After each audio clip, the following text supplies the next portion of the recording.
Hi, my name is Nicholas, and I'm going to be talking about sports psychologists and sports psychology.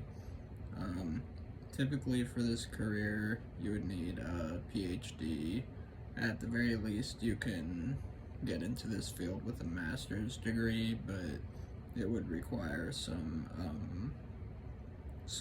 extra clinical hours, and which would also be needed for the PhD. So pretty much whether you get the PhD or the master's for this career, you still need to do clinical hours.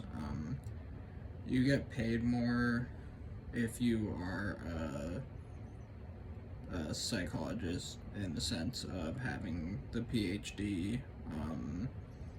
Some of the things that sports psychologists do is like talking to athletes and making sure that their overall well-being is good.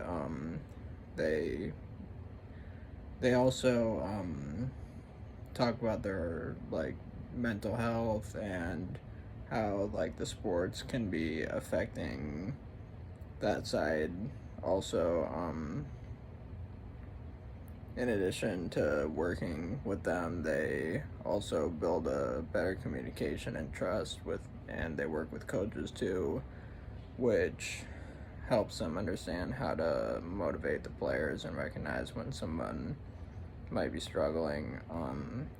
Some sports psychologists are also clinical psychologists, and that means that they work with a overall higher like realm of things, meaning like they can diagnose things like anxiety and depression, and not just things involved with sports and kinesiology.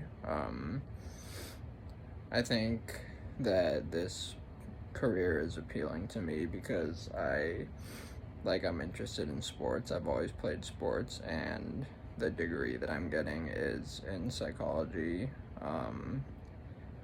They Some of the requirements, yeah, that would be bachelor's, master's. Usually for the CMPC certification, that requires a master's and 400 plus hours of that are supervised under someone with the degree. And I got that information through careersinpsychology.org. Some of the things that they do is helps with focus and motivation and performance anxiety and injury recovery as well.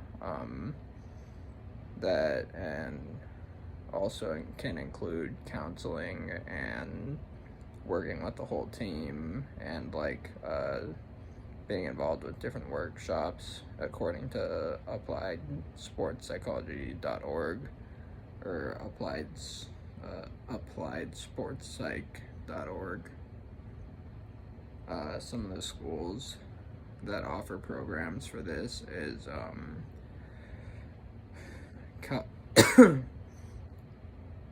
Cal State University, Long Beach, and they offer a master's in sports exercise and performance psychology.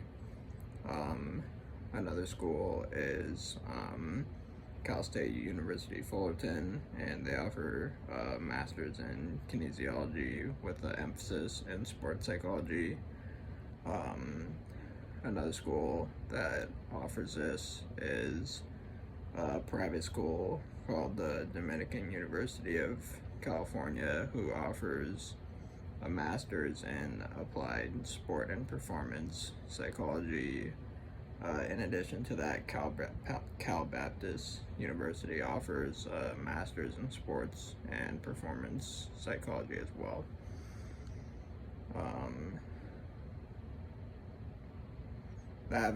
The average cost for these programs through Cal State Long Beach and Cal State Fullerton would be 10 to 12,000,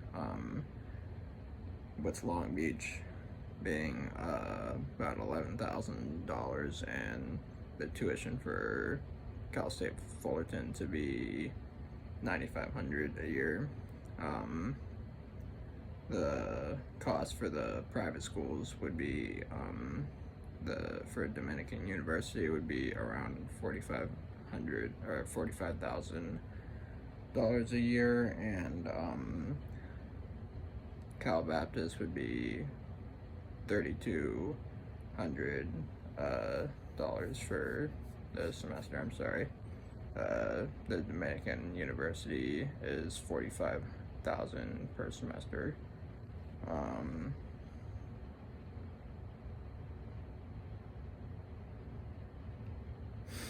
The salary for this ranges anywhere between $7,500 and $120,000, depending on the setting.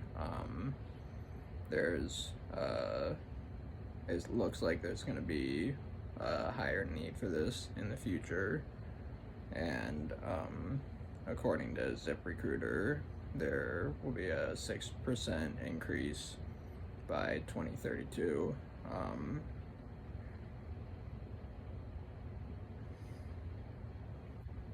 The career, this career has a pretty good return on investment when it comes to the college you choose. I mean, I would recommend choosing a public university due to the price being cheaper, but since this career can lead into six figures, I think that it's worth going to school for. The job demand is definitely growing as more athletes are focusing on mental health as well, and that mental health concerns are like generally more like accepted within the community and not thrown under the rug. After learning all this, I'm more interested in becoming a sports psychologist. I think that the combination of the two things, sports and psychology, would be a good career for me. I enjoyed doing the research about this because before this assignment, I didn't know that sports psychologist was a real career, and I think that's a good thing to go to school for.